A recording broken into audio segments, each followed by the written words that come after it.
They hit her twice hard, in front of 282 the most elite soldiers on the planet. She hit the mat.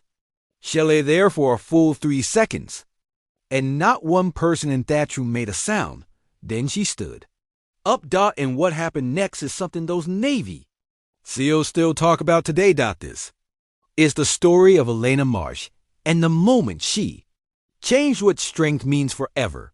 Elena Marsh was 31 years old, 5'3", and short 137 pounds.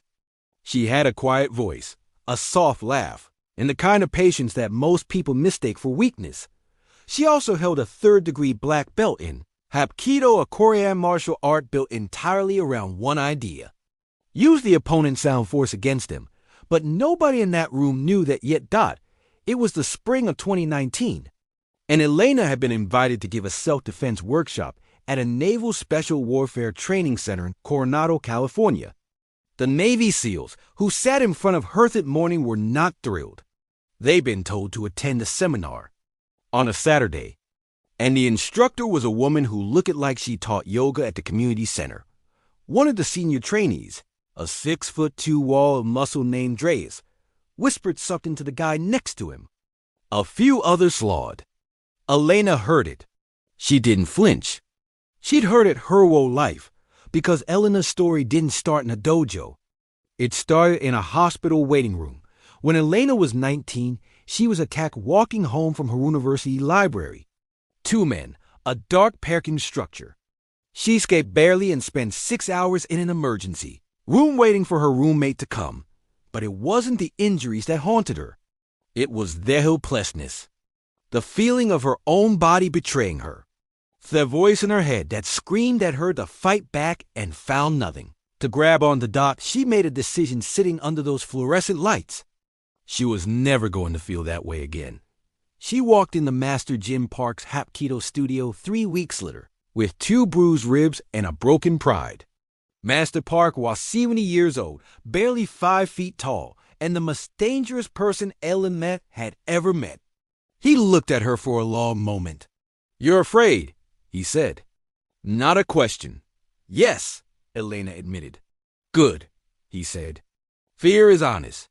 Fear will teach you things that confidence never can." She trained for 12 years. She failed her first black belt exam. She failed her second. She passed her third attempt on a day when she had the flu, 2 sprained fingers, and hadn't slept properly in a week. Master Park bowed to her afterwards, something she had never seen him do for anyone, and then she dedicated her life to teaching other people Wade had taught her. Back in that Coronado training room, Elena was 20 minutes into her workshop when Reyes raised his hand. "With all due respect, ma'am, this is great theory. But can you actually do any of this against someone who's reality treating?" The room went still. You could feel it, that particular kindled tension that lives between a challenge and an insult. Elena looked at him calmly. "Come up here," she said. "Bring a friend." Reyes blinked. He hadn't expected that. He glanced at his buddy, Torres, another enormous man who placed first in his platoon's fitness rankings. Both of them walked to the front of the room, and Elena gestured for them to stand on either side of her. "I want you both to attack me," she said. "At the same time, full force. Don't hold back." Someone in the back of the room laughed nervously. Even the commanding officer shifted in his chair. Reyes looked at Torres. Torres shrugged. They'd been told not to hold back, so they didn't. Reyes hit her with a sweeping double kick both feet, full power. The first connected with her shoulder. The second clipped her ribs. Elena went down hard. The room gasped, and then went completely silent. 1 second. 2 seconds. 3 seconds. She lay on that mat and let herself feel everything: the pain in her shoulder, the ache in her ribs, the weight of 1,282 sets of eyes watching her. And then Elena Marsh stood up. She did not look angry. She did not look scared. She looked completely calm, like someone who had already seen this moment 1,000 times in her mind and had been waiting for it to arrive. She turned to Reyes and said, "Again, this time, I'm ready." He hesitated.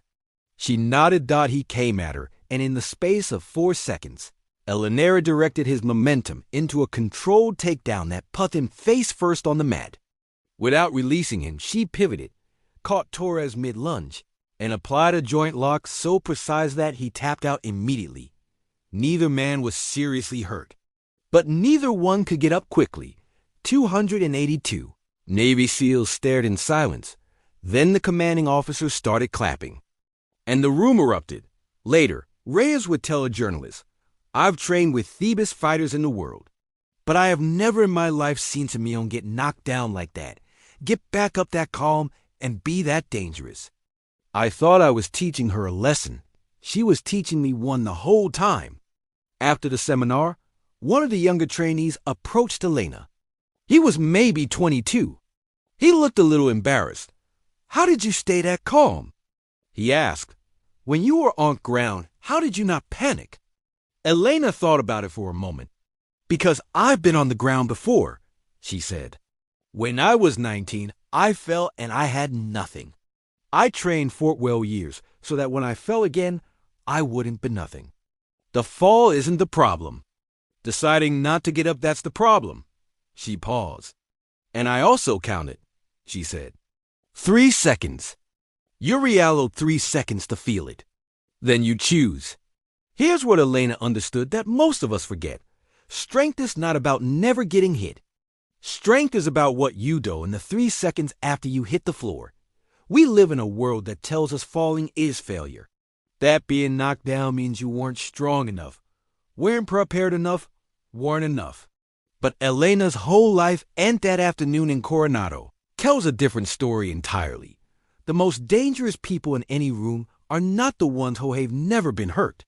They are the ones who have been hurt, who have sat with it, who have learned from it, and who got back up anyway. Your 3 seconds might look different from Elena's.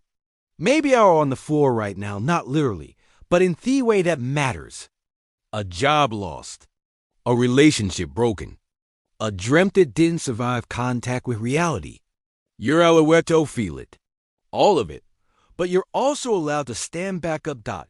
If this story landed somewhere real for you today, I hope you'll carry Elena's 3-second rule with you. Feel it. Then choose. If you want more stories like this one, stories about real strength, quiet courage, and the moments that change people forever, subscribe to Soul Relief Stories. We put out new stories every week, and there's always something here worth carrying with you. Drop a comment below and tell me, what do you do in your 3 seconds? I genuinely read every single one. I'll see you in the next story.